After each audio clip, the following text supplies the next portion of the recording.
All right, amazing. Well, we left off with me grilling Penelope about what her background is, which I didn't quite get the recap, but also we'll kick it over. Anyone want to popcorn share some of the things you met about each other? And maybe we can hear what Penelope's background is. One thing I discovered was that all of us, my video's off. I'm sorry about that. That all three of us on the call were all born American, and we all were doing a wellness thing during Christmas, during the Christmas vacation. So I just finished mine, and Rick and Karen have theirs coming up. And so it was like, we're trying to, not quite sure what this says about our stage in life, maybe, but maybe where we are. So wellness right before the holidays, Chris. That sounds like cheating. Like, I too am American, and I'm reading a book called Wellness. So something weird is going on. Americans are just obsessed with it. I feel like the modification of wellness is going ham right now. Yeah, no kidding. Who else? Someone else. Another group. Jamina, tell us about your group. I was with Angela, Yes. Basically, we talked about our childhoods, our current situations, how we celebrate Christmas, where we're based. We also talked about our projects, our professional projects, and it was very interesting to hear about what she does. But overall, it was really nice to get to know her, get to see that she grew up in the outskirts of Basel, so very, very much in the region where I live, and so I think we have a lot of things in common. Yeah. Beautiful. Yeah. And I got curious because she told me that her Christmas tradition was that they would put out cookies and milk in the evening, and then in the morning the gifts were there and the cookies and the milk was gone. Yeah. And now as an adult, I would wonder like who got the cookies and the milk. we also put out carrots for the reindeer. Oh, even wow. Really? And they were gone too. Everything was sort of half eaten, they sort of bite marks. Yeah. So. Yep. That's actually because our house we did that too, and they were all munched on. Yeah, that's cute. That is so funny. Yeah. Hi, Drea. Welcome. You're not late. We just did some breakout rooms. We're doing some share outs, but thanks for being here. Welcome. And you just tell me the protocols. Great to see you again. We were just doing a quick breakout to say hello to everybody, and we're talking about Christmas traditions, and then we're going to go to a little reflection, and then looking forward. Yeah. So Okay. Any non-US residents not doing something related to wellness? or feeding Well, I'm Santa. in Guatemala and doing biodiversity credits, so I don't know if that counts. Oh, nice. Another one. We got another one. Yeah, I have a new Christmas tradition because I was working in surgery for a long time, and I have a toxic family, so Christmas isn't a good thing for me. So I used to just work Christmas for other people so they could enjoy it with their family. So that's my Christmas tradition. I don't know if you guys wanted to hear that. It's a more sad story. But... Oh, but that's nice. Safe community. Thanks for jumping right in with all of us. So we do our best. But yeah, that's very true too. I work for a mental health company, and this time of year brings up very many complex emotions for many people. So I'm glad we can celebrate or support each other here. Yeah, we actually created a Raised by Wolves group once for people who have a tough Christmas, and we would have a Raised by Wolf get together on like holidays like Thanksgiving and Christmas. So yeah. That's funny. That's great. Does anyone have any unique like dark season celebrations like solstice or fires or the lighting of the lights or Fuga? Well, sounds fun though. In Scotland, we have the Looney Duke is a tradition, which is to go for a sea swim on New Year's Day. What? That sounds fun. That's a Canadian one, the polar duck. Yeah. That's It sounds very dark. I like how you call it, the Lunaduke. Looney Duke, yeah. Well, that's very popular in the Netherlands as well. Yeah, go into the North Sea. Is it with or without a wetsuit? Well, the people wear a woolly hat, and that's it, and that's where like Well, Yeah, if you do it nude, you get extra Cold points. plunge, that counts as wellness. yeah. Nordic wellness. Nordic wellness. We've got some nice saunas though now, so you can kind of go in the sea and then you can go in the sauna. So we've kind of adopted that Scandinavian tradition and pulled it across to Scotland, which is good. Nice. Been conquered again. So many adaptations. Yeah. I love to do a solstice candle. So on the winter solstice, I try to keep a candle lit from dusk to the next dawn. It's like my own adapted solstice tradition. That's cool. Mhm. I kind of That's really feel cool. like I'm bringing gonna back the fry light. some. Yeah, I'm gonna fry some oily bolle. It sounds horrible, but oliebollen it's deep fried patties, I would say, with filled with apple or raisins, and I'm gonna do them in front of my house and share them with the whole neighborhood. Oh, it's so All nice. of fat. No, it's really nice. That's a tradition in the Netherlands with on New Year's Eve. Yeah. What are those other Share ones? the Evil you skeeters? share the heart attack. It's a very old tradition. It's almost like you're finishing off, the things and food from the last year. I notice in Italy they also have they make these fat, greasy bean soups and share them mainly with carnival a bit later in the winter. But yeah, it's not the most healthy thing to do. True. No, But then a dip in the North Sea. Healthy winter meals. I mean, everything is healthy, but I feel it's like rich Yeah. and nice, and we need to put on some fat stores to warm. Jump in the Comfort our food. wool hats on. Yeah. I work with So- like 400 Indigenous leaders now, and I'm always too scared to ask them about Christian holidays. Like what? So I'm just too scared to even ask them what they do at Christmas because I think they would get mad at me. So you can ask them what their holiday traditions are. Yeah, sometimes they tell me, "Oh, by the way, there's this festival going on," and it's always some totally random, crazy, but it's around the same seasonal changes, like usually solstices and stuff. So we all have that in common, I think. Yeah. Where are you Yes. located? I'm in Guatemala, but our network is 400 Indigenous leaders in 45 countries and 100 Indigenous nations. And I'm always too scared to ask them anything about holidays ever. Oh, You'll get there. You'll just start absorbing their sharing. You'll slowly learn. We'll get non-Western. It'll be good.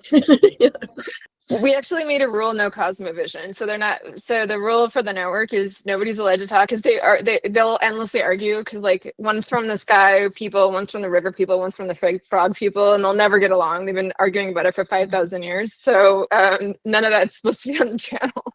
We do agree on Wow. rights of nature. yeah. oh, that's cool. And the need to protect it and the need to fight for it, right? So my enemy is your enemy, so it's our enemy. That's a great. So Janelle, you're going to share. Emily, what's next? Well, Chris, so glad we're all here. What's next is we're continuing to connect with our incredible global community. And Janelle has a few slides. We don't want to talk at you. We just want to take this moment. I feel it is important in many cultures as we close one year into the next, whether it's now or for Lunar New Year, just reflecting on everything that's happened in the past year and really looking forward, especially for a group that has a year in the name. We have some very ambitious goals leading up toward 2040 as a benchmark in the branding. So this is the year 2025, and Janelle's just going to share some of the incredible impact that your 2040 has had in the year 2025. Thanks to all of you. You've all participated in this. And I'll hand it over to Janelle. There's been incredible impact. So we're going to have just some highlights reel. And then from there, we'll look forward into the next year, 2026, as we keep trucking forward with amazing community members like you. So Janelle. Thanks, Emily. And thank you all for being here today and throughout this year and past years. I know it's always really rewarding to see everybody and to reflect on what we've been doing. And so we'll go through a few slides of just 2025, like Emily said, and then exciting things for 2026. So to kind of kick off the 2025 year, we start with a gathering. These are just some of the metrics of what we did. And so I think for anyone who wasn't there, the gathering, we bring up 110 people this year up to a town in the Engadine, and we look at different ways to envision the future. And we do that through a kind of woven community-based approach where we look at different characters and a town and kind of merge them all together to create visions and backcasts of how to get there. And so this data is really about the people, because not only do we care about content, but we appreciate all of you and everybody else who comes. And so let's just a little recap. We had 110 people. We had our youngest participant ever at 2 months old, up until retiree age. And we don't ask people their age, so we're guessing the top range a little bit. There was over 20 different languages spoken, and people came from all around the world. I think one guy even sailed almost all the way up there. He sailed as far as he could and then took trains to get to the rest of the mountains. And we had 16 different speakers. Sorry. This year we also started a few. Can you guys hear this in the background? No. Okay. Sorry. I was like, okay.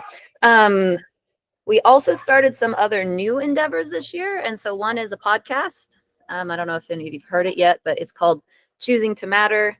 And Chris is our host. And what we do is we bring one person on each episode, and Chris interviews them about kind of their life, their journey. We call them mini biographies. And ultimately, we're asking them, like, what is it that you do in your life? And how do you choose to matter every day? Because we believe that everybody here does that. We continue life and we do something that's meaningful, and we're all trying to contribute to something larger than ourselves. At least every person I've met so far is typically doing that, and that seems to continue to be true. The podcast is free online. It's on all the different platforms. That's a QR code if you want to listen. And so far, I think we've had about 18 people interviewed, and a lot of them are from this community. So if you do take a listen, you'll see some familiar faces. And we'll get to the next step of that later. But it's been a really fun kind of new project and adventure with all of us, finding ways to just bring new stories to life. Next is publications. So this is another one that anyone who's been to one of the gatherings, you may have seen some of these things. And so what we decided to do this year was to take a lot of the content that we've made over the past 5 years and turn it into publishable outputs that can be shared with other people. So every time we host a Your 2040 gathering, we have a team of people in the background doing lots of research to understand like the global context, what's happening, data, setting up different characters, depends on what we're up to. And so we decided to take all of that, put it into kind of little A5 booklets, and repurpose a lot of the content that we've been making. And so these are just 6 different things we have made so far.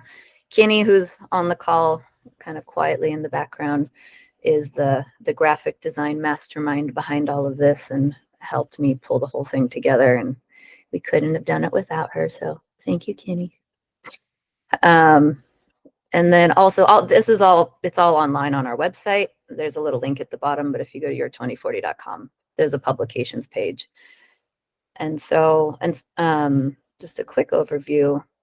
The first 2, there's a document, Envisioning Tomorrow, the World in 2050. And so that one digs into, we looked at trends for the 7 different continents plus the ocean, and wrote little stories about forecasts on data and what that would mean for each one of the continents. And that one's really fun. Envisioning Tomorrow, Switzerland, more or less we did the same thing, but it's more focused on Switzerland as a country. So it's broken down a bit deeper and a little bit more based on cantons and regions of Switzerland. The Perspectives from Tomorrow, it's called Your Urban Future. This we started about 3 years ago, where we did a community call to kind of anybody who wanted to write a fictional story about a positive future. And I believe we got about 20 stories from people all around the world. They wrote a little narrative, sent it to us, and then we worked with them to create illustrations and refine their stories. And this is those being published. The LaPunt Post, we made that last year. It was a combination of our team and a local high school in the Engadine region. And together we wrote a bunch of like local headlines and activities that would be happening in the year 2040 in this village. And that is half German and half English, because a lot of what we work in a German speaking area. And so everything we do, we try to keep some of the local culture plus some of the kind of, I guess, global standard at the moment, and find ways to bring them together. Pack of Possibilities is 100 different case studies that are kind of cutting edge innovation today. The podcast we just talked about. And the last one, where you can see it says a day in the life. We created 18 different characters last year based on ethnographic research and interviews about different, I guess, alpine characters. And we broke that into 3 categories: humans, built environment, so we've got like schools and train stations, and then natural environments. And we explored their life, how they think, how they feel, and what a day in their life might look like. Next, which is really exciting, and I don't know how much we've shared so far publicly, but we have been wanting to do more events outside of Switzerland and bring people together in other contexts, because one of the things we care about is bringing people together and understanding the future together and exploring how we make courageous, positive futures for all of us. And not everybody can come to Switzerland, obviously.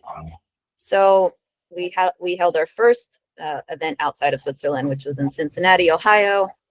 And Chris was there hosting the event. We partnered with one of the guys who's been to the event a few times. His name is Brendan. And so he helped bring the people from Cincinnati in. We helped bring in the content and kind of the framing of the gathering. And we held a 1-day event there this time. We were playing with different formats also. So rather than a 3-day start off, we started with 1 day, exploring what are the different characters who exist in Cincinnati and how might, they go into the future.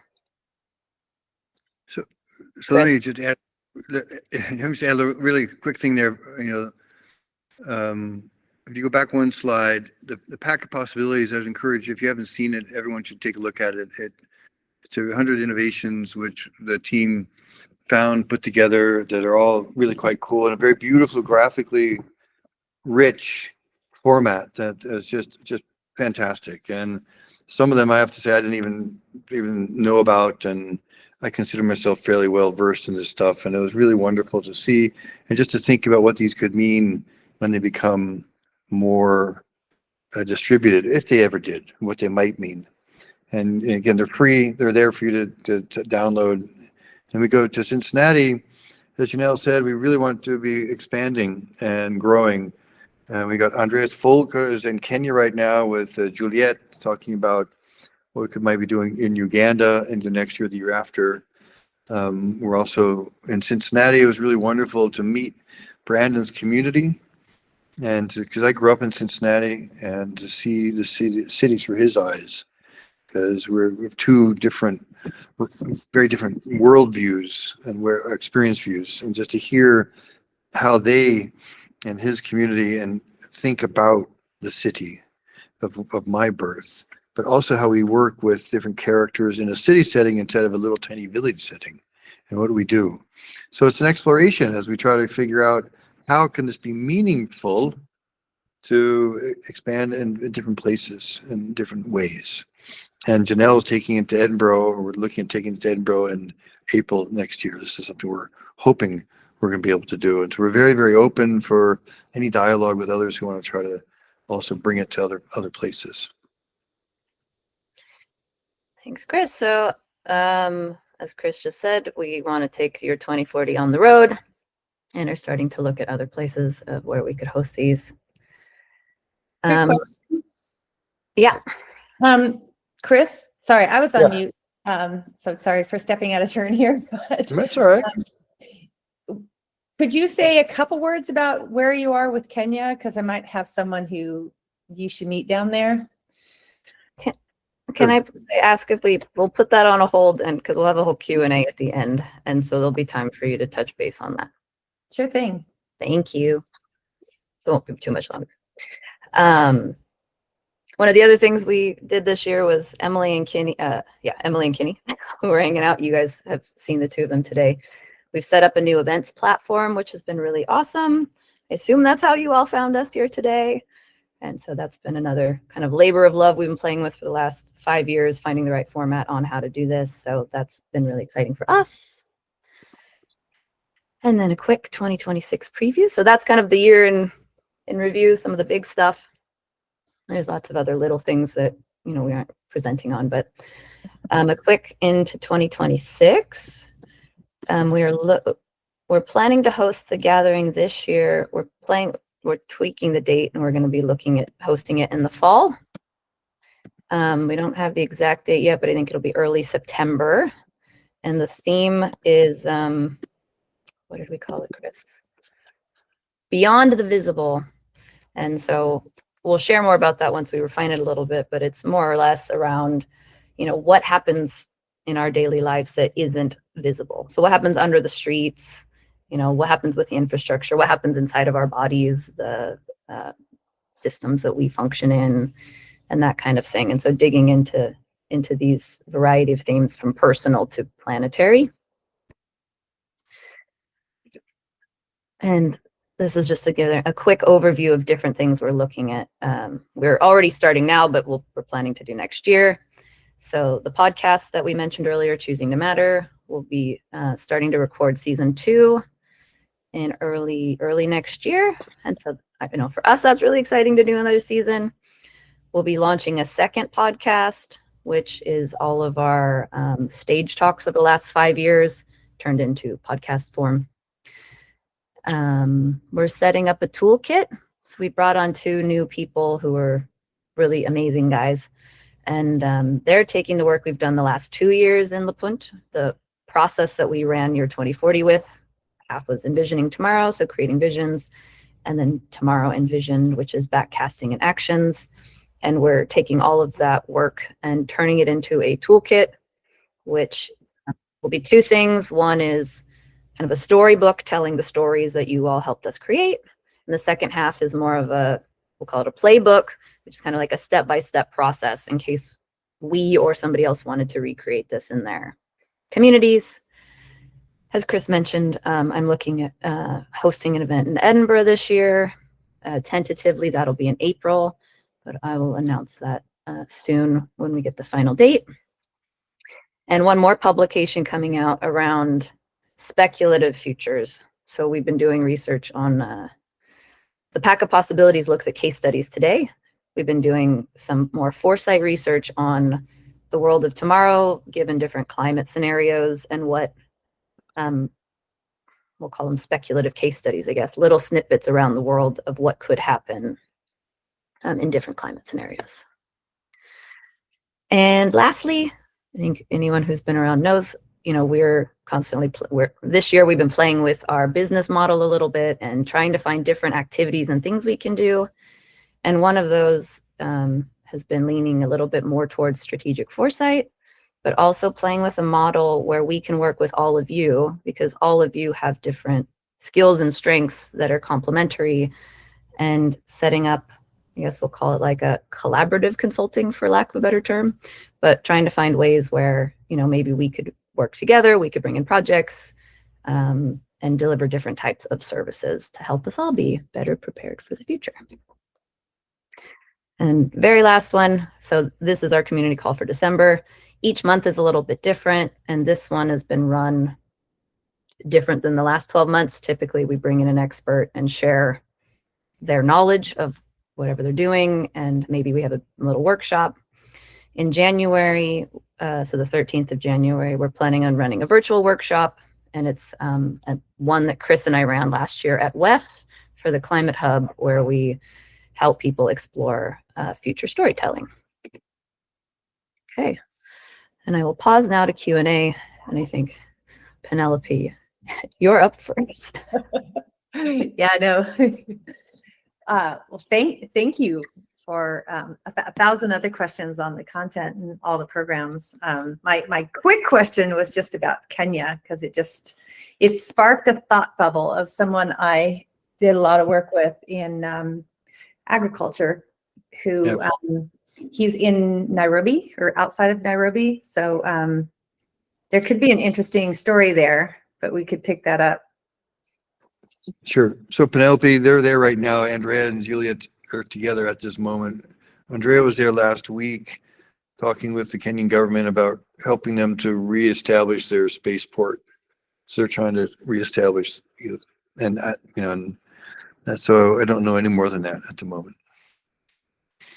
And I think the only thing I'd add is I've talked to Juliet a couple times, and so we're still exploring what that would mean there, because she came to our gathering, so she knows kind of our format, and she's looking at the moment to see what kind of communities that she thinks it might work with there, whether it's a city or a rural environment.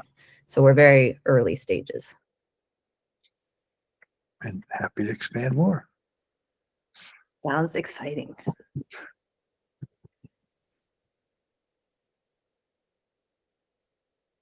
Any other questions? So I ran through a lot, so thank you all for. yeah, that was a lot. Thanks, Just a Janelle. comment. I was putting it in the chat, and that's great. We've been getting a huge number of kids trekking out of the city, coming to hunter-gatherer societies and looking for guidance. And the thing is, they're not ready to live in a hunter-gatherer society, so we want to send them back to the city. But this is amazing curriculum, and now I know where to send them, so they can get guidance from within culture for what to do locally once they learn that this is great. Yeah, it was great. Thanks, Rick. So we've got one thing to now. Sorry, I've been up for a long time. I'm starting to fade here. Next year, we're looking at the moment we have tentative dates of the 3rd through the 6th of September, right?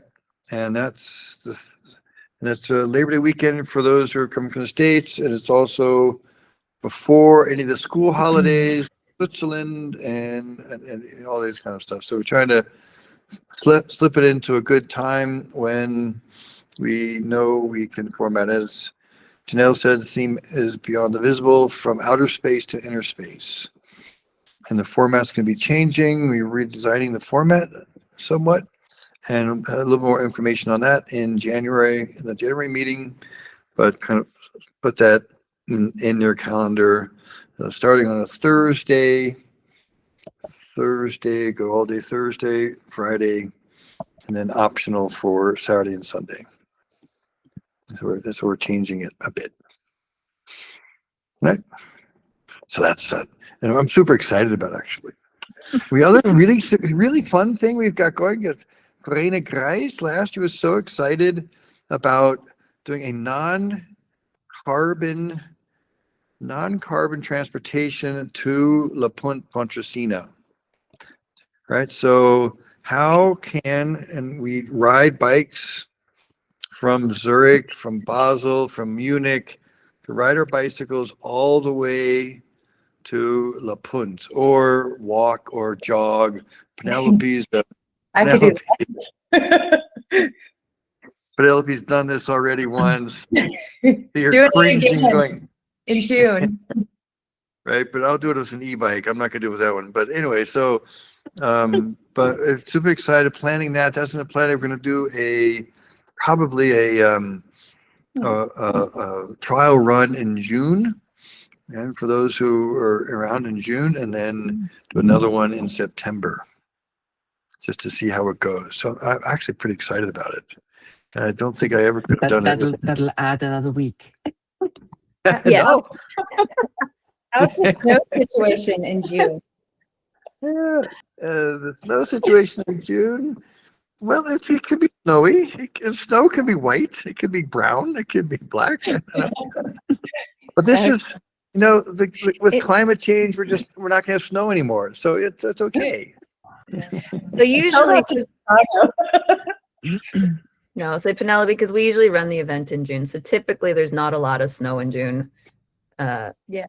It can be there, but we've run an event 5 times. We haven't had snow yet, but we have had rain and cold. Okay. Any other questions about? Curiosity, you talked about something about in services, and it went by quickly, of like consulting with other people. Could you talk a little bit more about that? Or did I misunderstand? No, No. not at all.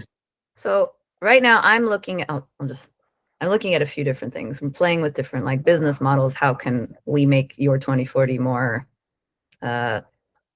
financially sustainable is one. And then also on the side, in another organization, Chris and I, we do some consulting already in other capacities with different clients, etc. And so I've been looking at 2 things. One, I guess doing more foresight consulting there, and doing it with beyond just the 2 of us. Other people can get involved. Other people have different experiences and collaboration, etc. The other one, that the kind of term I've been playing with, and I'm not sure what to do with it yet, so also open to having another chat or talking to anybody, is like community-based consulting. That's sort of the term I've been playing with, which I don't exactly know what this is, so that's why it's kind of a idea. But say we have a whole community of 200, 300 people here, and doing projects together, right? Everybody has very different skills. We've got oyster farmers, we've got professors, we've got CEOs, we've got entrepreneurs, tons of different types of people with different experiences. And so, like, what would it look like if we could do more projects together for clients, for other people? And that, it doesn't have to be foresight. It can be theoretically anything that you could bring people together with. Yeah. So Penelope, just to come back, this was one of the ideas which was tabled the very first time we had a gathering 5 years ago. Because the collective wisdom and interest and passion in the room was really profound. And we still believe this within our communities. All of you are incredibly passionate humans who have lots of experience, who want to make a positive change, who are choosing to matter. And so how could we create a collective, and we're in the final throes of a tool which will allow each and every one of us to identify each other as far as their expertise or interests, how open they would be to working with others. Some don't want to, yes, that's cool, they just want to consume, okay. But if we could do things together, what could those things be together? Right? And so we've been, we're trying to explore this, to take it, to start leveraging this collective wisdom as a system, right? This is great. Sorry, I'm talking too much and I'm new here, but Not at all. Samingo's been hacking some planetary science problems across the board, kind of on planetary boundary issues. There's a lack of applied science. And so we've got a number of work groups running that we could recruit from your panel for. They're very structured work groups. They're pro bono. It operates on social capital, but like, for instance, we're just doing an agrobiodiversity unit. I don't know if any of you guys know about that, but that was a request from the Indigenous panel. So we're trying to take it back to Western science. So that's one option maybe for one topic. Very interesting. Dre, let's talk about that. I love that idea, because this idea, I know in this community, I look at all of you, and if we had, if your Indigenous community is having a challenge and say, this is something we would need, we would love to hear your voice, have some ideas, I guarantee you that everyone on this call would go, sure, love to know how we could help, what we could do. Yeah. I see everyone nodding their head, and this is exactly what we're trying to do. And Dre, that's perfect. Really, truly perfect. Couldn't be better. Yeah, because they have great ideas, but translating it into Western culture, Western science requires some targeted attention and a little bit of Yeah. negotiation. Yeah. Yeah. Makes sense. So let's pick that up. Let's pick that up after, because I'm just seeing we're at 21:59 now. Or at least in my clock it's 21:59. So, and yours coming to the end of our time together. Is it Well, bedtime thank for you you? all. I think, I love that this is such productive conversation. We are doing monthly calls, so please follow that community calendar. We have a WhatsApp group for more chatter that can start these conversations. If you're not in it, please reach out to Janelle or Chris or me or Kinney. We can put you in it. This is just the beginning. We're all probably going to do a little hibernation as we close this year. There's a ton in the works for next year. We didn't even start on WEF. There'll be a lot of community members around WEF. So we've got a lot coming. It's like my video just stalled for one moment, but we have a lot here, a lot to look forward to. Look out for everything, and we are just really happy you're in this community. Thanks for being a part of this, and we'll see you on the airwaves in our next call. Yeah. Happy holidays, everyone. Happy holidays. Yeah, enjoy the Thank bye. Thanks, Ed. Happy Thanks. wellness. Happy wellness.